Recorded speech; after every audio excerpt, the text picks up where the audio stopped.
하나님께서 오늘 우리에게 주신 말씀입니다. 구약의 말씀은 이사야 56장 1절에서 8절까지입니다. 주님께서 말씀하신다. 너희는 공평을 지키며 공의를 행하여라.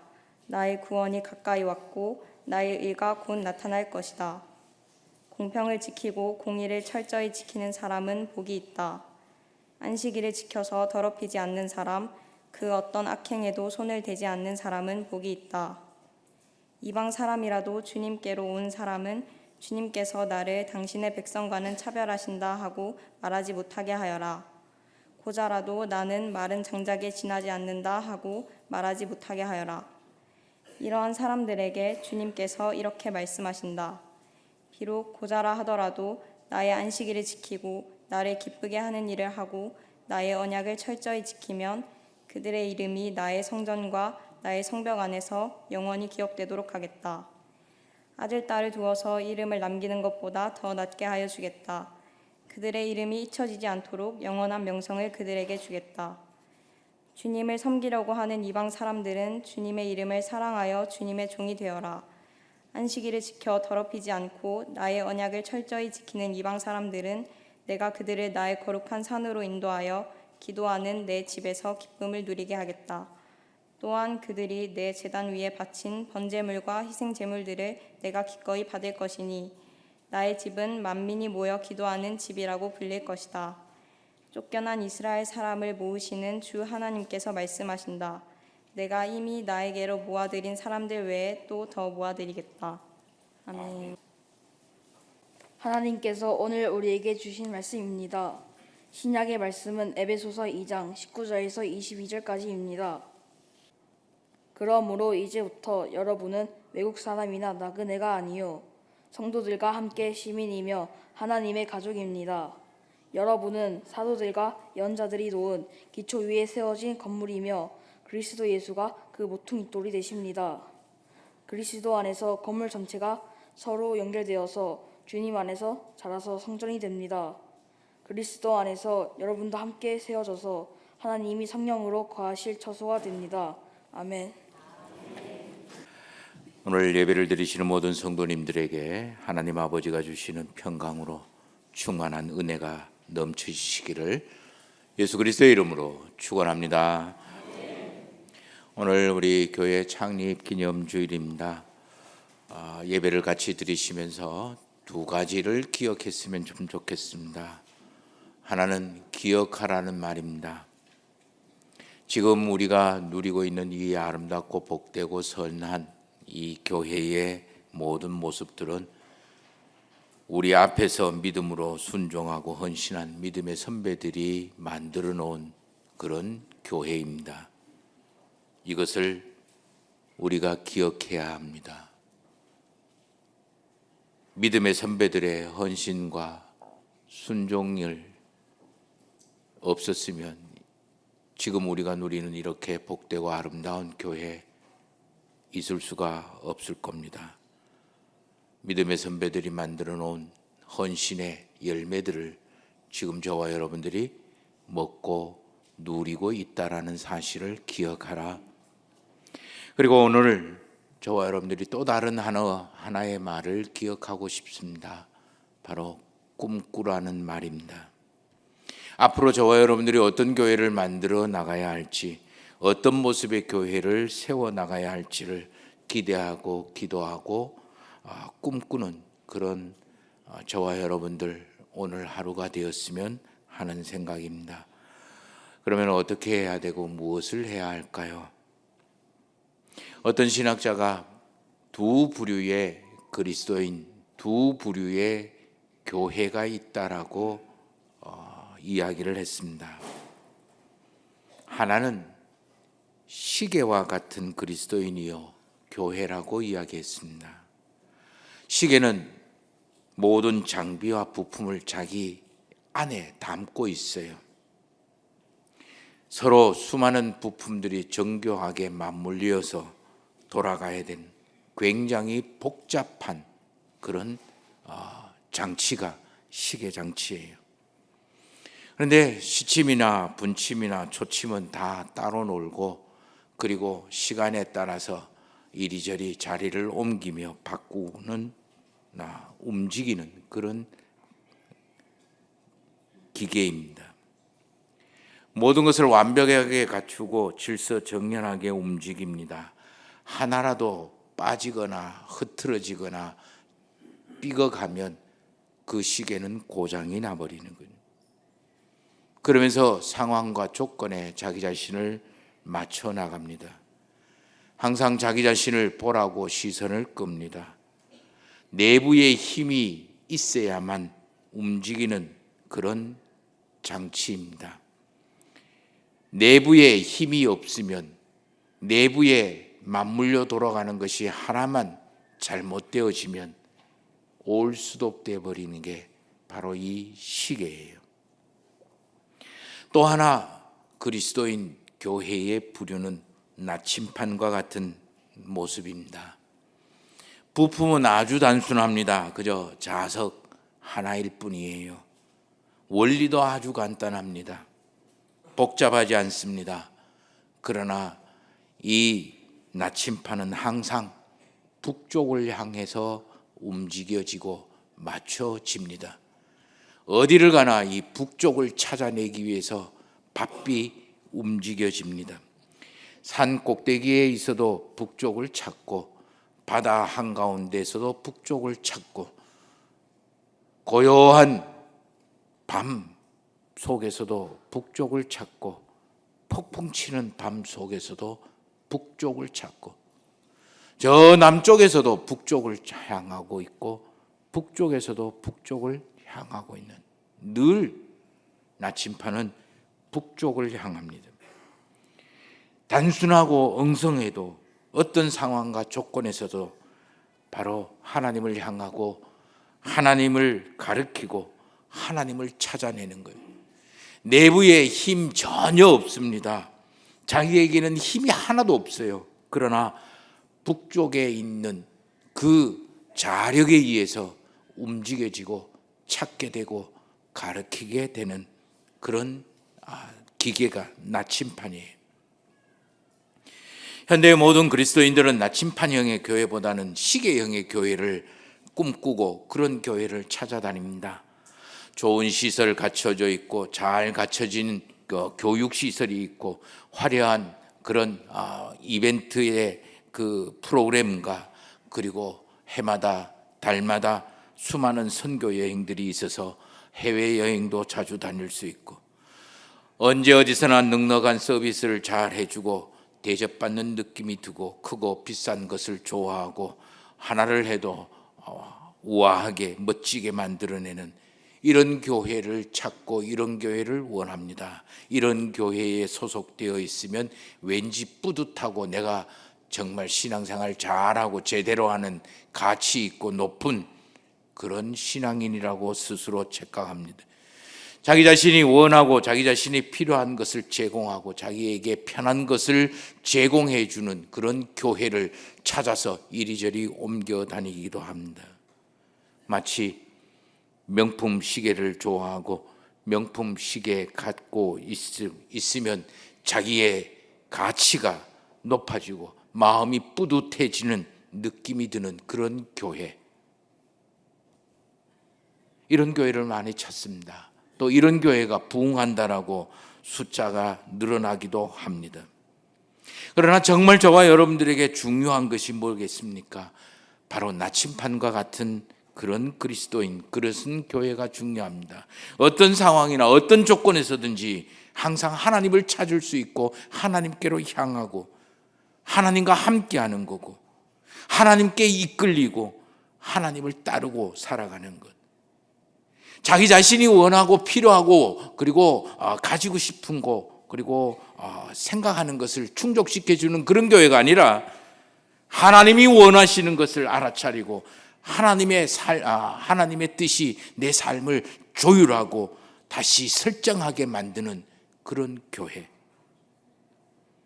나침반과 같이 단순하면서도 명확하게 하나님을 향하고 하나님을 찾게 하고 하나님을 가리키는 그런 교회, 그런 그리스도인이 필요하다라는.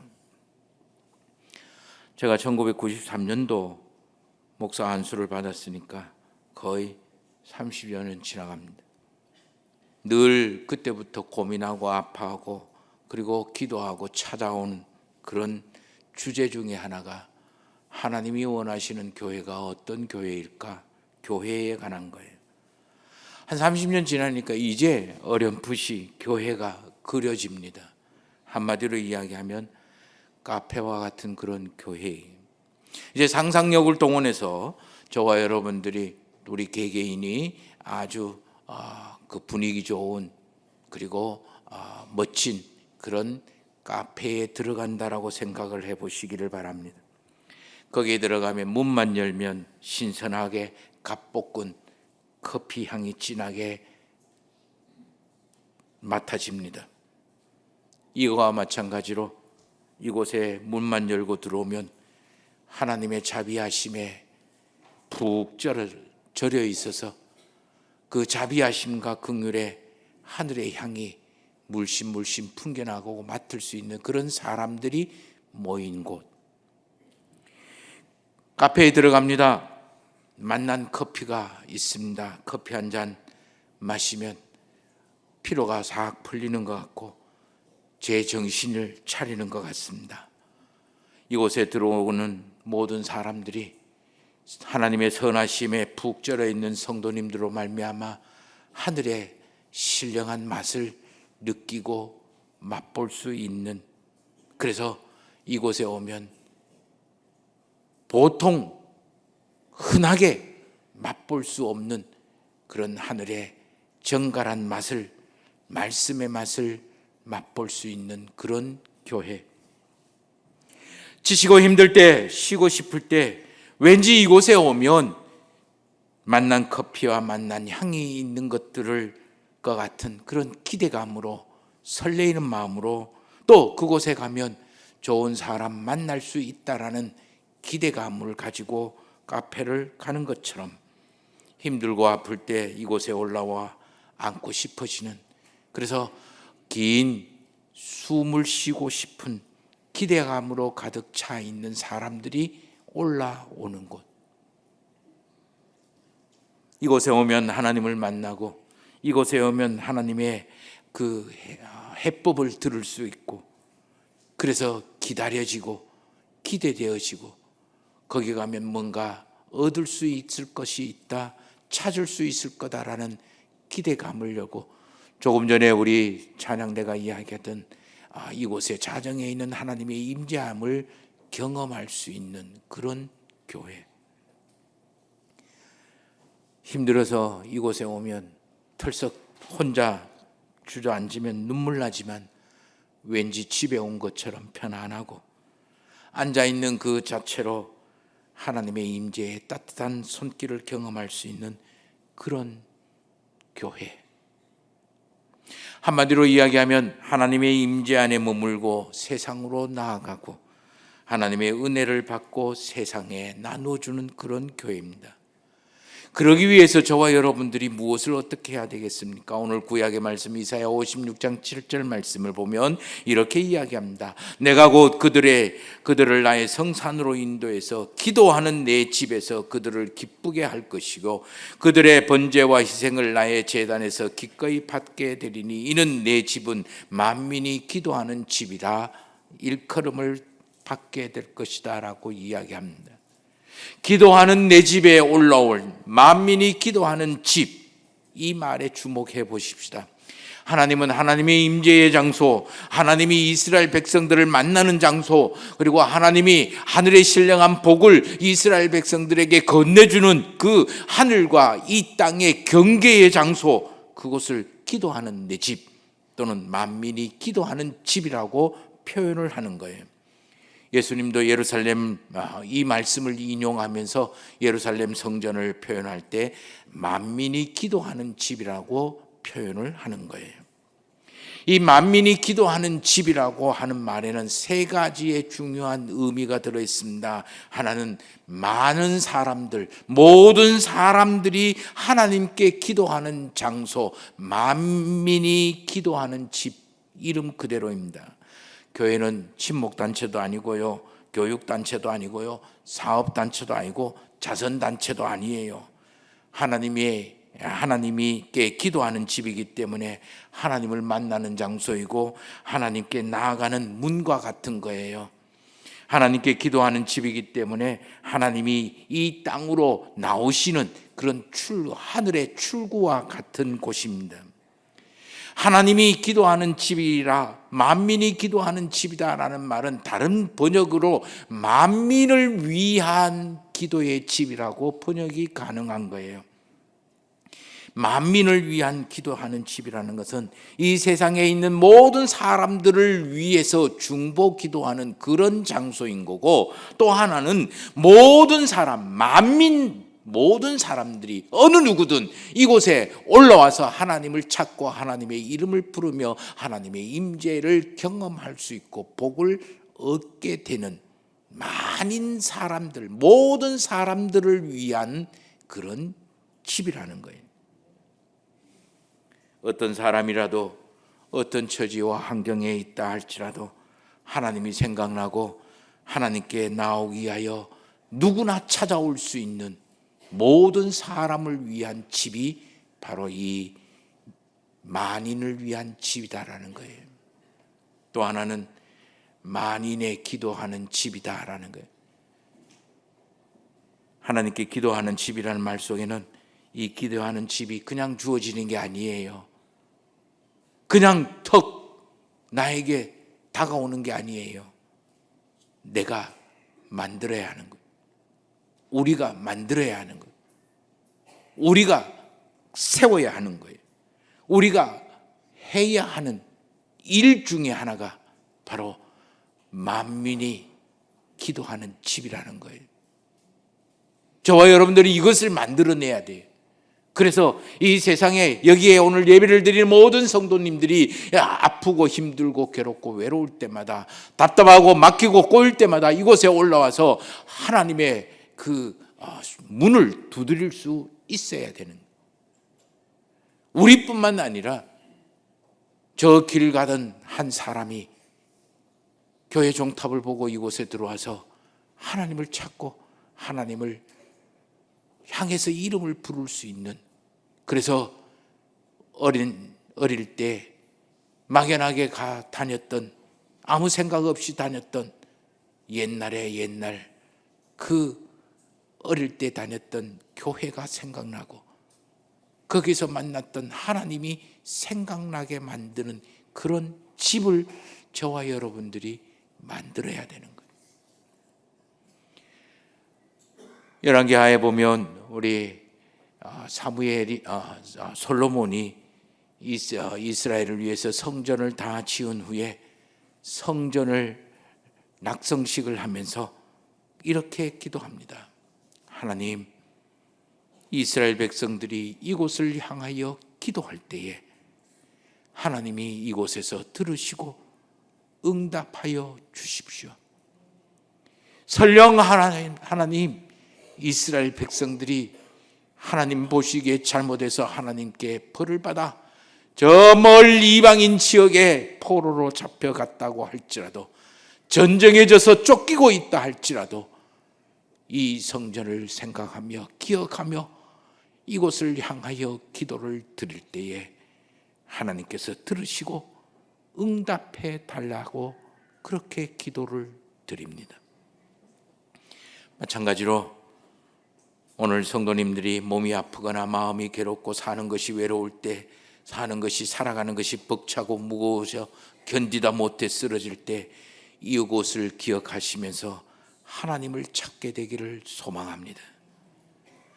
우리 성도님들의 삶이 꼬이고 묶이고 막히고 다쳤을 때 울면서 이곳에 올라와 하나님의 하늘의 문을 두드릴 때 하나님 아버지가 여러분의 삶을 열어주시는 역사가 있게 되기를 소망합니다.